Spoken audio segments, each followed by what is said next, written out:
मेरे अजीज दोस्तों, आप सबको NAQTV4 पर खुश आमदीद। एक बार फिर पाकिस्तान में $300 मिलियन का चीनी स्कैंडल और एक बार फिर वाम लुट गई। पाकिस्तान में जब भी महंगाई बढ़ती है तो इसके पीछे किसी न किसी माफिया का नाम लिया जाता है। 2025 में होने वाला चीनी स्कैंडल पिछले तमाम स्कैंडल्स की तरह न सिर्फ माशियत को हिला कर रख दिया, बल्कि वाम का हुकूमत पर, अदारों पर, ताजरों पर और कारोबारी तबके पर इत्मीनान और भी कमज़ोर कर गया। ये स्कैंडल एक बार फिर जाहिर करता है कि ताकतवर तबका कैसे वामी ज़रूरियात पर कारोबार करता है, कैसे हुकूमत उनके सामने बेबस होती है। क्योंकि इस वक्त जो मौजूदा हुकूमत है उसके प्राइम मिनिस्टर की अपनी भी शुगर मिल्स हैं, और अगर उसने इस स्कैंडल में हिस्सा ना भी लिया हो मगर फिर भी उसका नाम ज़रूर आएगा, क्योंकि उसकी फैमिली की भी शुगर मिल्स हैं। और इस तरह चीनी की बरामद, दरामद और उसकी इमदादी हुकूम के मामला पर जानबूझ पर बदइंतज़ामी की जाती है और सिर्फ चंद मखसूस ग्रुप को फ़ायदा पहुँचाने के लिए पॉलिसियाँ अख्तियार की जाती हैं और हुकूमत तहकीकात करने को तैयार है, बल्कि कर रही है। मगर हुकूमत एक बार फिर गैर मरी हाथों को जिम्मेदार ठहराएगी और आलमी मंडी में चीनी महंगी होने का बहाना बनाएगी। और इसके बरक्स वज़ीर आज़म ने भी तहकीकाती कमेटियाँ बनाई और वही कुछ होता रहेगा जो वाम को ये सब कुछ 2020 की चीनी स्कैंडल में महसूस हुआ। इस वक्त आप चाहें, पाकिस्तान में $300 मिलियन की गेम है। इनमें बड़े बड़े मगरमच्छ भी हैं, शुगर माफिया भी है।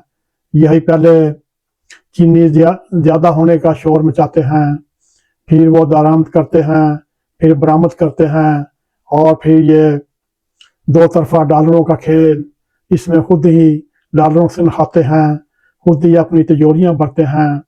ये तरीका वारदात हमें याद दिलाता है किस तरह डॉलरों और पॉलिसियों के जरिए पाकिस्तान के गरीब वाम का खून चूस कर चंद मीर तबकात को मजीद मीर बनाया जाता है। यह कोई सादा मालियाती गलती नहीं, बल्कि बाकायदा एक माशी जुर्म है जिसमें रियासती इदारे भी अभी तक खामोश बैठे हुए हैं। जब मुल्क में महंगाई बढ़ती है तो कहा जाता है यह सब कुछ अल्लाह के हाथ में है, मगर 2025 के चीनी स्कैंडल ने एक बार फिर साबित कर दिया यह सब कुछ लोगों के हाथ में होता है और इनके हाथ में होता है दौलत, इक़्तिदार, डॉलरों का खेल। साल 2025 में चीनी की कीमत अचानक 2020 रुपये फी किलो पर जा पहुंची। इस तरह हर तरफ शोर गोगा हुआ और अखबारात में, इलेक्ट्रॉनिक मीडिया में और सोशल मीडिया में इतलात आने लगी और मीम्स चलने लगी और इस तरह हुकूमत ने एक्शन लिया और तहकीकाती कमेटी बनाई।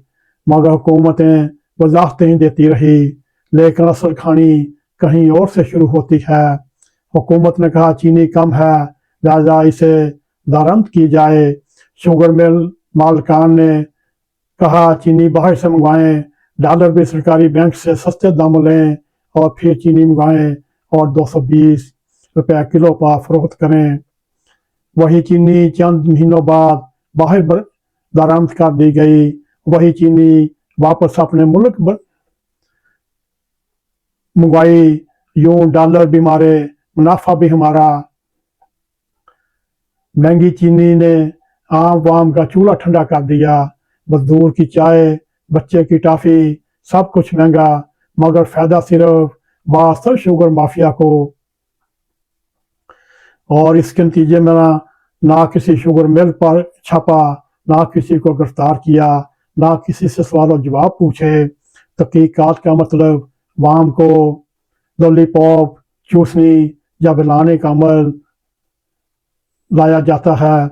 डॉलर सरकारी बैंक से लिए गए, चीनी खरीदी गई, वही चीनी दोबारा बेचकर उन्हीं डॉलर में दोगुना मुनाफा कमाया गया, मगर नतीजा मुल्क में महंगाई बढ़ती रही और वाम में बेचैनी फैलती रही। मगर वाम भी क्या करे, वो भी सत्तू पी कर घर में बैठी चीनी मुख्तलिफ स्कैंडल्स की जद में आते रहते हैं।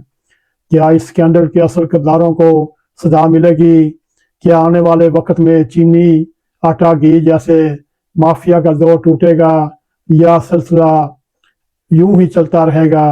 ये चीनी स्कैंडल नहीं, एक माशी डकैती है जो हर बार एक नए अंदाज में वाम की जेब पर डाका डाला जाता है। अगर आप चाहते हैं ये सचवाद बनता रहे तो NAQ-TV4 को सब्सक्राइब करें, वीडियो को लाइक करें और वाम तक ये पैगाम पहुंचाइए।